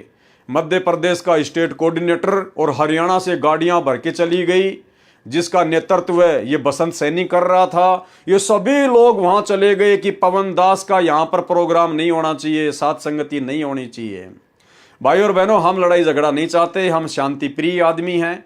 जैसे ही भक्तों ने मुझे बताया कि भगत जी आप यहां पर मत आना, यहां तो पूरा का पूरा मैनेजमेंट आ चुका है, हरियाणा से बसंत सैनी आ चुका है, कई लोग गाड़ियां भर के आ चुके हैं और हो सकता है आपके साथ में यहां मारपीट भी होगी। और निश्चित तौर पर मेरे साथ में वहां पर जबरदस्त तरीके से मारपीट होती, इसमें कोई संशय नहीं है, क्योंकि ये बसंत सैनी जैसे लोग भगत नहीं है, ये भगत के वेश में भेड़िए हैं। तो दास ने अपना प्रोग्राम वहां जाने का कैंसिल कर दिया। उसके बाद में फिर ये वहां पर भक्तों को भ्रमित करने लगे और ऐसा ही एक छोटा सा वीडियो फिर किसी ने इसका बना लिया 2-4 मिनट का, जिस वीडियो में यही बसंत सैनी, जिसको सतगुरु रामपाल जी भगवान ने जीवन दान दिया, लेकिन चापलूसी ये महेंद्र की ज्यादा करता था, और इसने वहां पर 5-7 भक्तों के बीच में बैठकर अपना प्रवचन देना शुरू किया, अपना अज्ञान ठोकना शुरू किया और उन भक्तों को कह रहा है कि महेंद्र भगत जी के खिलाफ यदि कोई व्यक्ति कोई बात बोलेगा तो ना जाने कौन से नरक में जाके गिरेगा। और महेंद्र भगत जी, यानी महेंद्र का दूसरा नाम है मोहनलाल, क्योंकि बरवाला कांड के बाद में पुलिस के डर से इस महेंद्र ने अपना नाम बदल लिया मोहनलाल, और यह भगोड़ा बन के घूमता था मोहनलाल के नाम से। और कह रहा है कि हिसार जेल से गुरुजी ने लेटर लिख के भेजा है कि बाहर जो मोहनलाल जी हैं, जो महेंद्र जी हैं, वो मेरे आदेशों को चेंज भी कर सकते हैं, वो मेरे आदेशों को चेंज भी कर सकते हैं। और मजे की बात इसने क्या बताई, फिर लास्ट में ध्यान से सुनना उस वीडियो को, कि 2005 में या 6 में गुरुजी ने मोहनलाल जी को यानी महेंद्र को प्रथम नाम दान करने का आदेश दे दिया था। इस बसंत सैनी के अनुसार 2006 में ही सतगुरु रामपाल जी ने अपने छोटे भाई महेंद्र को प्रथम नाम दान करने का आदेश दे दिया था कि तू भक्तों को प्रथम नाम दान देना शुरू कर दे। अरे भाई, ये कौन से परमात्मा के विधान में है? 30 वर्षों के सत्संग में क्या आपने कभी सुना जो सतगुरु रामपाल जी भगवान ने ऐसा कहा हो कि मेरे अलावा भी कोई गुरु बनकर नामदान करेगा? कभी नहीं। जबकि गुरुजी को जब इस बात का पता चला, ये तो अंतर्यामी है, इन्हें तो सब कुछ पहले से पता था, लेकिन जब भक्तों के माध्यम से गुरुदेव को इस बात का पता चला कि इस प्रकार का षड्यंत्र काल प्रेरणा से आश्रम में होना शुरू हो गया, तो गुरुदेव ने सत्संगों में यह कहना शुरू कर दिया कि मेरे बाद में कोई गुरु नहीं होगा। और उसके बाद फिर इन लोगों की मनसाओं के ऊपर पानी फिर गया कि गुरुजी ने तो सार्वजनिक तौर पर ही कहना शुरू कर दिया। तो एक छोटा सा वीडियो जिसमें इन लोगों ने अपना पूरा का पूरा प्लानिंग सेट कर रखा था, और ये मध्य प्रदेश में जाकर वहां भक्तों को भी भ्रमित कर रहा है और उस मोहनलाल की महानता के बारे में बता रहा है, जो कि 2 कोड़ी का जीव है, 2 कोड़ी का जीव है, कि 2006 में गुरुजी ने मोहनलाल जी को प्रथम नाम दान करने का आदेश दे दिया था। तो सुनिए भाई और बहनों, ये छोटा सा इसका वीडियो। तो हम परमात्मा ने हमारे को अपना काम दे रखा है, अगर और कोई सेवा मर्यादा मेरे करनी, वो लोगों के बहकावे में ना आकर के अपना काम इतना करते रहे कि अपना भक्ति तो कर ले, नियम में रह के। उसका नियम टूट गया, हम तो खत्म हो गए। बिल्कुल सही बात। तो गुरुजी ने मोहनलाल जी के लिए, महेंद्र भगत जी के लिए स्पेशल लेटर लिखा था भाई के भगत जी, मैं यहाँ से जो आदेश दूं, वो आदेश भगत जी देखें, अगर वो कैसे एप्लीकेबल हो सकते हैं वो अपने अनुसार कर ले। बिल्कुल सही बात। क्योंकि मैं तो जेल से लिख के दे रहा हूँ, ये मालिक का खेल है। फिर मैं जो आदेश देता हूँ वो बाहर कैसे एप्लीकेबल करने हैं वो भगत जी देखे, उसमें वो चेंजमेंट कर सकते हैं। महेंद्र भगत जी चेंजमेंट कर सकते हैं, उनमें अपने अनुसार कर सकते हैं। जब 2006 में नाम देने तक का आदेश दे दिया था, जब 2006 में नाम देने तक का आदेश दे दिया था, जब 2006 में नाम देने तक का आदेश दे दिया था, और अब ये लिख दिया कि जैसा करना चाहे कर सकते हैं, तो हम उनको गलत कैसे कह रहे हैं? और गुरुजी ने कहा एक लटात पीछे जो महेंद्र भगत जी के बारे में जो गलत सोचता है, पता नहीं कौन है नरक में जाएगा, यहाँ तक लिखा था गुरुजी ने। तो भाइयों और बहनों, ये वीडियो आपने सुन लिया, जो कि सरासर सतगुरु रामपाल जी परमात्मा के सत्संगों के विरुद्ध है, परमात्मा के वचनों के विरुद्ध है, उनकी आज्ञा के विरुद्ध है। केवल यहां पर इस चापलूस व्यक्ति के द्वारा उस काल एजेंट महेंद्र को महत्वता दी जा रही है संगत के बीच में बैठकर। और ये वीडियो देखकर भाइयों और बहनों, निश्चित तौर पर आपको लगा होगा कि ये पागल आदमी है। लगता है ये आदमी कोई मनोरोग से ग्रसित है, ये आदमी पागल है, पागल, ये रोगी है। क्योंकि इस प्रकार की घटिया बातें, सतगुरु के ज्ञान के विरुद्ध बातें कोई पागल व्यक्ति ही कर सकता है। और भाइयों और बहनों, जब मैं थोड़ी सी गहनता में गया, मैंने जब परमेश्वर की एक दो पुस्तकें और पढ़ी, तो मुझे यह प्रमाण भी मिल गया कि ये बसंत सैनी पागल है, पागल। ये व्यक्ति डॉक्टरों के द्वारा पागल घोषित है। जो व्यक्ति इन सतलोक आश्रमों में लोगों को सार शब्द दे रहा है, लोगों के सार नाम की परीक्षा ले रहा है, सतलोक आश्रम धनाना में बैठकर पाठ प्रकाश कर रहा है, भाइयों और बहनों, ये व्यक्ति मानसिक तौर पर पागल है, पागल। डॉक्टरों के द्वारा इसको पागल डिक्लेयर किया हुआ है। आपको सतलोक आश्रम मैनेजमेंट हरियाणा के द्वारा लिखित पुस्तकों से दिखाते हैं। सन 2014 बरवाला कांड, उस समय सतलोक आश्रम मैनेजमेंट हरियाणा ने, यानी एक राष्ट्रीय समाज सेवा समिति नाम का संगठन इन लोगों ने बनाया था, महेंद्र ने। और उस संगठन का केवल एक ही मुख्य काम था कि हम सतगुरु रामपाल जी का कोई आदेश नहीं मानेंगे। हम राष्ट्रीय समाज सेवा समिति वाले संत रामपाल जी का कोई आदेश नहीं मानेंगे। हम मनमानी करेंगे, मनमानी। हम संत रामपाल जी से किसी भी कार्य में कोई दिशा निर्देश नहीं लेंगे। दास ने आपको संध्या आरती का सरलार्थ करते समय इन्होंने सन 2010 में सतलोक आश्रम बरवाड़ा में संत रामपाल जी की आज्ञा के विरुद्ध मनमानी करते हुए जो एक मनवश संगठन खड़ा कर लिया था अपनी मनमानी करने के लिए, काल प्रेरणा से। क्योंकि भाइयों और बहनों, देखो, परमात्मा तो धरती पर आकर अपना ज्ञान दे रहा है, तो काल कहां है? काल भी तो रोकने का पूरा प्रयास करेगा ना। तो काल कहां है फिर? दयाल तो हम सबके सामने है, सतगुरु रामपाल जी। अब काल कहां है? अब काल सबके सामने तो आता नहीं, स्वयं तो अपने रूप में प्रकट होता नहीं, तो काल अपना काम कैसे करता है? वो अपने एजेंटों के अंदर प्रवेश करके अपना काम करता है।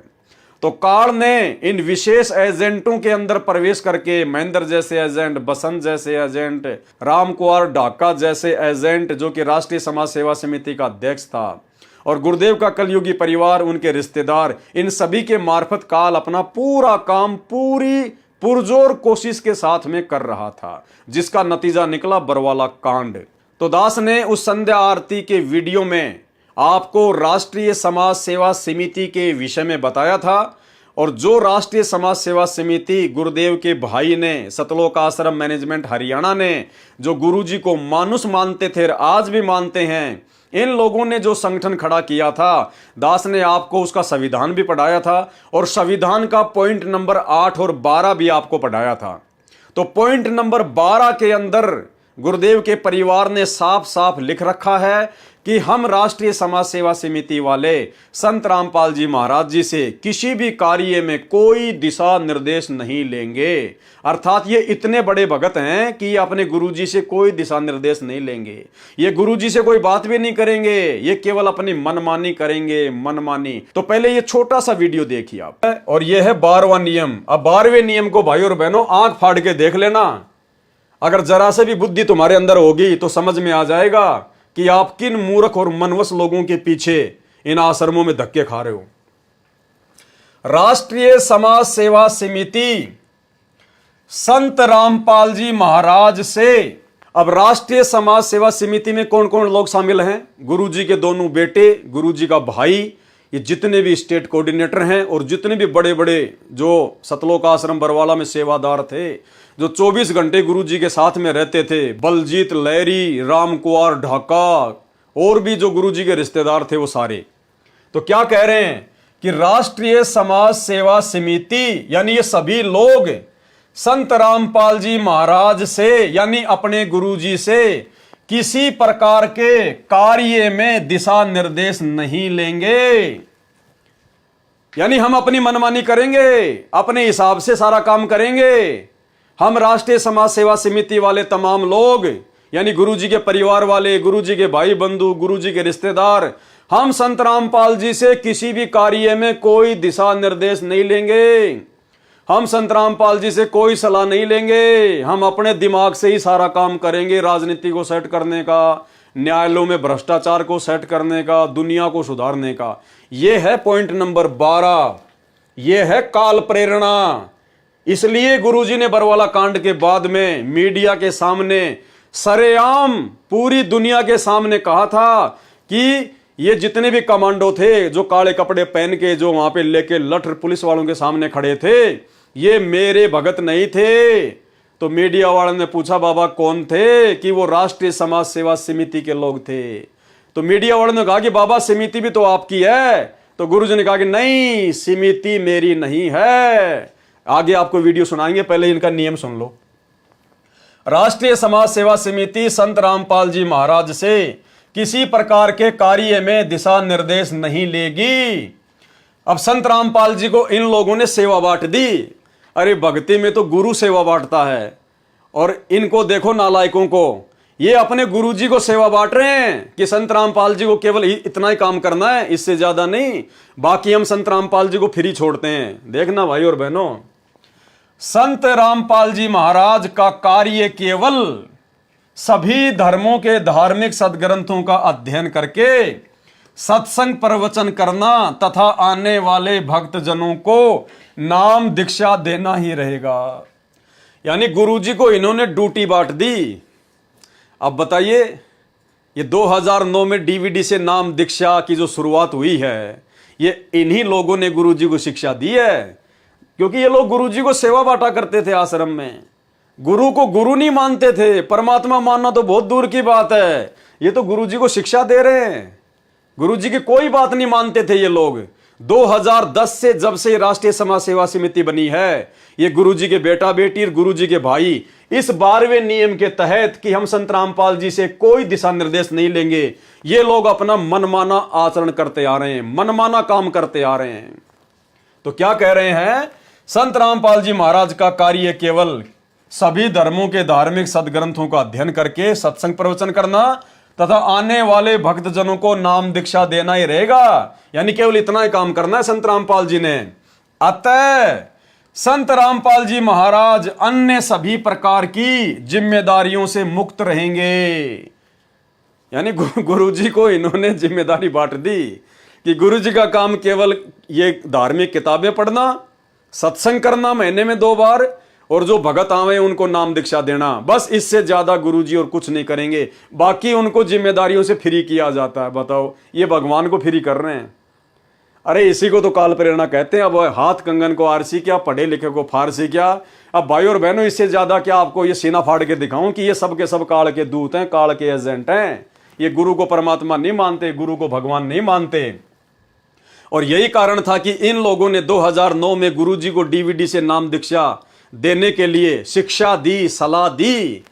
और इसीलिए गरीबदास जी महाराज ने कहा कि गुरु मानुष कर जानते वो नर कहिए अंधे, ओवे दुखी संसार में आ गए यम के फंदे। तो अब आपको समझ में आ जाना चाहिए। और गुरुजी ने सरेआम इस राष्ट्रीय समाज सेवा समिति से अपना पल्ला झाड़ लिया। भाई जब ये लोग गुरुजी से किसी प्रकार का कोई सलाह मशवरा नहीं ले रहे हैं, कह रहे हम तो मनमानी करेंगे अपनी, तो संत रामपाल जी ने भी कह दिया भाई बरवाला कांड के बाद, जब मीडिया वाले ने पूछा कि बाबा इतने गुंडे खड़े थे आपके आश्रम के बाहर काले कपड़े वाले, तो गुरुजी ने कहा कि वो मेरे नहीं थे, वो राष्ट्रीय समाज सेवा समिति के थे, इस काल प्रेरित संगठन के थे। तो मीडिया वाले ने कहा कि बाबा समिति भी तो आपकी है। तो गुरुजी ने कहा कि नहीं, समिति मेरी नहीं है। सुनिए वीडियो। ऊपर इतने इल्जाम है सर, आपके ऊपर इतने इल्जाम झूठे कैसे हैं आपके ऊपर? आपके गुंडे इतने खड़े थे वहाँ पे, हजारों आदमी हरियाणा पुलिस से। मेरे नीचे राष्ट्रीय समाज सेवा समिति। नहीं तो आपकी समिति है? अरे आपकी समिति है बाबा। आप अपने आप को संत कहते हैं, आप संत कहना लायक भी है? आप आपसे भी जवाब दीजिए। आपके वहाँ इतनी फोर्स, इतने गुंडे, इतने आर्मी खड़ी है हरियाणा पुलिस के ऊपर। तो भाई और बहनों, अब तो आपको विश्वास हो जाना चाहिए कि ये सारा का सारा बरवाला कांड जो है काल का षड्यंत्र था। ये गुरुजी के परिवार की मनमानियों का नतीजा है, उनकी आध्यात्मिक अज्ञानता का नतीजा है। तो ये आपके सामने। तो भाई और बहनों, हाथ कंगन को आरसी क्या, पढ़े लिखे को फारसी क्या, आपको समझ में आ गया होगा कि काल का षड्यंत्र बहुत समय पहले से ही, बरवाला कांड के बहुत समय पहले से ही सतलोक आश्रम बरवाला में शुरू हो गया था। ये लोग अपनी मनमानियां करने लग गए थे। संत रामपाल जी को केवल एक मनुष्य समझते थे अपने जैसा, और जिसका नतीजा निकला बरवाला कांड। तो ये सारी घटना देखकर आपको लग रहा होगा कि ये बसंत सैनी बिल्कुल मूर्ख है, ये पागल आदमी है, पागल। जी हां भाई और बहनों, ये व्यक्ति पागल ही है। आपको इसका प्रमाण देते हैं राष्ट्रीय समाज सेवा समिति के द्वारा लिखी गई पुस्तक। जी हां, ये पुस्तक आपके सामने है, जो कि बरवाला कांड से पहले लिखी गई थी, भ्रष्ट जज कुमारग पर।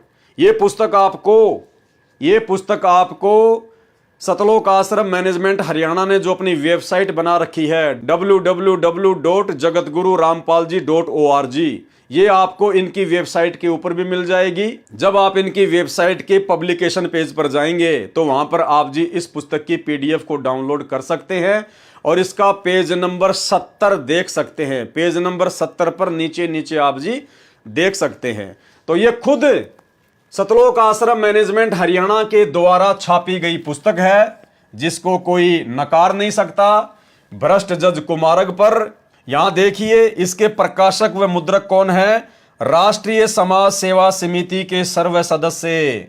यह समिति पूर्ण रूप से धार्मिक तथा गैर राजनीतिक संस्था है। क्या लिख रहे हैं ये लोग कि ये राष्ट्रीय समाज सेवा समिति पूर्णतया धार्मिक व गैर राजनीतिक संस्था है। अरे मूर्ख आदमियों, तुमने खुद ने ये समिति बनाई, तुमने खुद ने समिति का संविधान बनाया, और तुम खुद यहां पर यह बात लिख रहे हो कि यह समिति पूर्ण रूप से धार्मिक तथा गैर राजनीतिक संस्था है। अगर यह गैर राजनीतिक संस्था है तो सन 2019 में क्यों तुमने कांग्रेस सरकार के तलवे चाटे? क्यों तुम कांग्रेस सरकार के कुत्ते बन के दर दर उनका समर्थन करते हुए भटक रहे थे? अब यह संस्था राजनीतिक कैसे हो गई? अगर यह संस्था पूर्ण रूप से गैर राजनीतिक थी या है तो हाल ही 2024 में नरेंद्र मोदी की रैलियों में क्यों भक्तों को बसें भर भर कर ले जा रहे थे? क्यों बेचारी नादान संगत को बीजेपी का कुत्ता बना दिया? क्यों बीजेपी को वोट डलवाए? क्यों सरकारों की चापलूसी करवाई तुमने? अगर ये तुम्हारी राष्ट्रीय समाज सेवा समिति पूर्ण रूप से गैर राजनीतिक संस्था है तो भाई और बहनों, इसलिए परमात्मा कहते हैं करनी तज कथनी कथ अज्ञानी दिन रात, और कुत्ते जो भौंकत फिरे सुनी सुनाई बात। तो ये खुद सतलोक आश्रम मैनेजमेंट हरियाणा के द्वारा लिखी गई पुस्तक, इसी राष्ट्रीय समाज सेवा समिति के द्वारा लिखी गई पुस्तक, जिस राष्ट्रीय समाज सेवा समिति का सदस्य ये व्यक्ति बसंत सैनी है। पढ़ो और पढ़ाओ। संत रामपाल दास महाराज सतलोक आश्रम बंदी छोड़ भक्ति मुक्ति ट्रस्ट।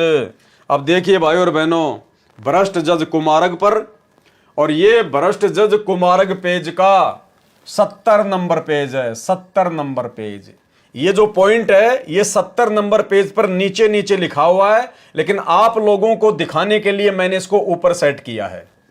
भ्रष्ट जज कुमारग पर और इस बसंत सैनी व्यक्ति के बारे में क्या लिखा है भाई और बहनों, आप खुद पढ़ लेना।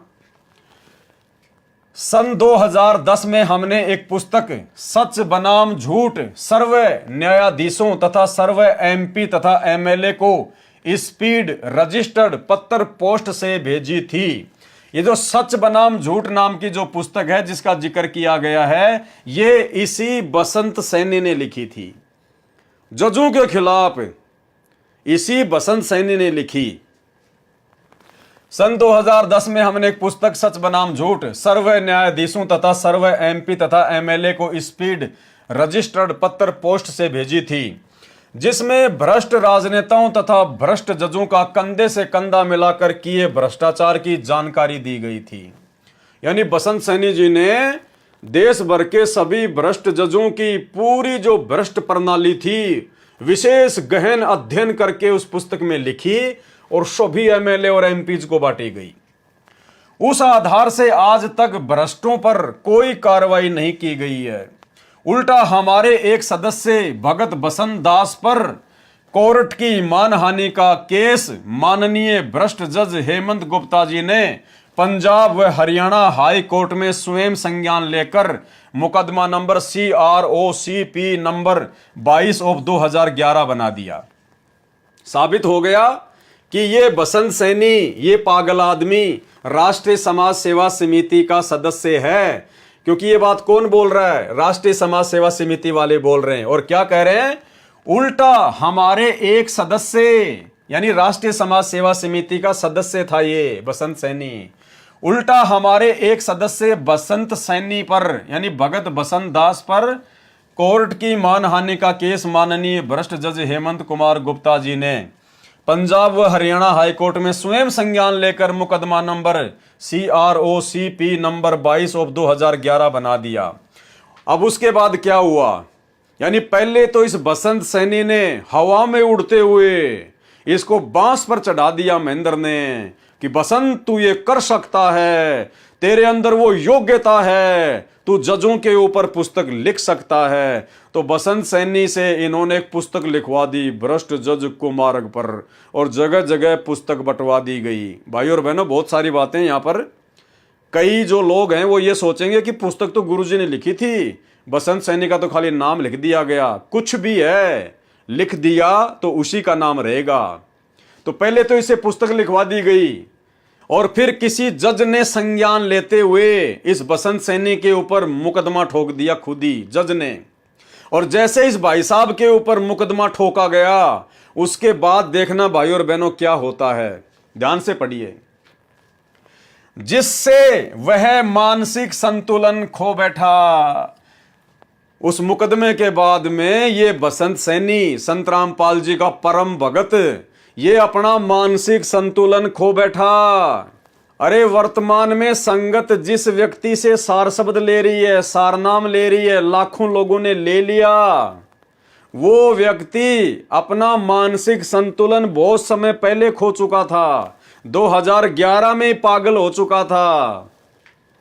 जिससे वह मानसिक संतुलन खो बैठा, कई बार आत्महत्या करने की कोशिश की। संत रामपाल जी के परम भगत और महेंद्र के परम मित्र बसंत सैनी ने कई बार आत्महत्या करने का प्रयास किया। अरे देख लो भाई और बहनों, क्या मजाक चल रहा है, आपकी आंखों के सामने है। इसलिए दास कह रहा है ये व्यक्ति पागल है, पागल। डॉक्टरों ने इसको मनोरोगी घोषित कर रखा है। ये व्यक्ति अपने होशो हवास में नहीं है और ऐसे पागलों से ये संगत सार शब्द ले रही है, सार नाम ले रही है। अरे तेरे को क्या जरूरत थी भैया पुस्तक लिखने की? और लिख दी तो फिर डट के खड़ा रहता, फिर डगमग होने की आवश्यकता कहां थी फिर तेरे को? पहले तो जोश में आके पुस्तक लिख दी, पहले तो दादा बन गया, मान बड़ाई का भूखा। और जब हाई कोर्ट में इसके ऊपर जब मुकदमा हुआ तो भाई अपना मानसिक संतुलन खो बैठा और आत्महत्या करने का प्रयास करने लगा। मैं नहीं कह रहा भाई, ये खुद ही लिख रहे हैं। अब संत रामपाल जी से सार नाम प्राप्त, सार शब्द प्राप्त भगत भी यदि आत्महत्या करने की सोच रहा है, बार बार प्रयास कर रहा है, तो भाई और बहनों समझ लो उसको कहां तक का ज्ञान है। अरे संत रामपाल जी तो कहते हैं कि आत्महत्या करने वाला तो दुनिया का सबसे बड़ा कायर व्यक्ति है, सबसे बड़ा कायर।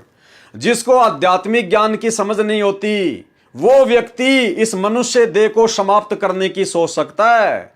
उसको तो गधे की संज्ञा दी है परमात्मा ने, गधे की संज्ञा। अब बताओ, संत रामपाल जी से 15-20 साल से भक्ति लेने के बाद, संत रामपाल जी की इतनी संगति करने के बाद, और महेंद्र का राइट हैंड, काल का विशेष एजेंट, और वर्तमान में जो व्यक्ति भक्तों को सार शब्द दे रहा है, सार नाम दे रहा है, उस व्यक्ति के ये लक्षण है जिससे वह मानसिक संतुलन खो बैठा, कई बार आत्महत्या करने की कोशिश की। उसका PGIMS रोहतक के मनोरोग विभाग में उपचार चल रहा है। उसका रोहतक में इलाज चल रहा है। पागलपन के दौरे पड़ते हैं इसको। मनोरोग चिकित्सा विभाग उसका, यानी किसका? बसंत सैनी का PGIMS रोहतक के मनोरोग विभाग में उपचार चल रहा है। अरे इस बसंत सैनी का तो इलाज चल रहा है, ये पागल है, अभी पागल है। अब भाई और बहनों, हाथ कंगन को आरसी क्या, पढ़े लिखे को फारसी क्या, अब इससे ज्यादा आपको क्या समझा सकते हैं, क्या बता सकते हैं भाई और बहनों। इसलिए सतगुरु रामपाल जी भगवान ने साध संगति के माध्यम से इस पवन दास की ड्यूटी लगाई है। ये इंटरव्यू आपने पहले भी पढ़ा होगा, ज्ञान गंगा पुस्तक में भी इसका इंटरव्यू लिखा हुआ है, लेकिन आपको इस प्रकार से ये बातें समझ में नहीं आने वाली थी। इनकी असलियत क्या है इन भगतों की? ये भगत के भेष में भेड़िए हैं, भगत के भेष में भेड़िए। हमें इनसे सावधान रहना होगा। ऐसे भक्ति नहीं बनेगी भाई और बहनों। आंख बंद करके भक्ति करने से भक्ति नहीं बनेगी। यदि संगत ने अपना ये जीवन सफल करना है, अपनी भक्ति को सफल करना है, तो भाई गुरुदेव भगवान के जेल में रहते सहते इन आश्रमों में धक्के खाने से बचना होगा। इन जैसे बसंत सैनी जैसे मनोरोगी व्यक्तियों से, इस जैसे पागल व्यक्तियों से बचना होगा। अरे तुम तो एक पागल से सार नाम लेके आ गए, एक पागल से सार शब्द लेके आ गए, और पागल ने सबको पागल बना दिया, सबको पागल बना दिया। भाई और बहनों, यह हकीकत है, और यह हकीकत सतगुरु रामपाल जी भगवान ने सबके सामने उजागर करवानी थी। और परमात्मा इस बसंत सैनी जैसे सभी बड़े बड़े परम भक्तों की सच्चाई उजागर करवाएंगे। धीरे धीरे धीरे धीरे इन सब का काला चिट्ठा, इन सब का आडंबर, इनका पाखंड, इनका अज्ञान कि 20-20 साल से सतगुरु की शरण में रहने के बावजूद भी इन लोगों को कितना ज्ञान है, कितना ये लोग सतगुरु रामपाल जी भगवान को समझ पाए, कितना ये इनके भक्ति मार्ग को समझ पाए। ये तो केवल मान बढ़ाई के भूखे हैं, केवल मान बढ़ाई के भूखे। इनको केवल माया चाहिए, माया। ये काल के द्वारा भेजे गए स्पेशल एजेंट हैं, उस कमाल की तरह। संगत बेचारी नादान है, भोली है, इनको समझ नहीं पा रही। तो भाई और बहनों, समझाने के लिए परमात्मा ने 7 संगतियां शुरू करवाई है। आपकी आंखों के सामने है ये व्यक्ति बसंत सैनी, जिसका इंटरव्यू ज्ञान गंगा पुस्तक में भी है और भक्ति और भगवान पुस्तक में भी परमात्मा ने लिख दिया। ये व्यक्ति पूर्णतया मानसिक रोगी है, जिससे वह मानसिक संतुलन खो बैठा, कई बार आत्महत्या करने की कोशिश की। उसका PGIMS रोहतक के मनोरोग विभाग में उपचार चल रहा है। आपकी आंखों के सामने है भाई और बहनों। अब इससे ज्यादा आपको और कैसे समझा सकते हैं? जितनी बुद्धि परमात्मा ने दी है, जो प्रमाण परमात्मा ने दिए हैं, आपकी आंखों के सामने पेश कर दिए हैं। भाई समझना ना समझना, ये देखो भगत के संस्कारों के ऊपर है। दूसरी बात भाई और बहनों, इस बसंत सैनी ने मेरे साथ में मारपीट की, मुझे जानवरों की तरह अपने साथियों के साथ मार के गया।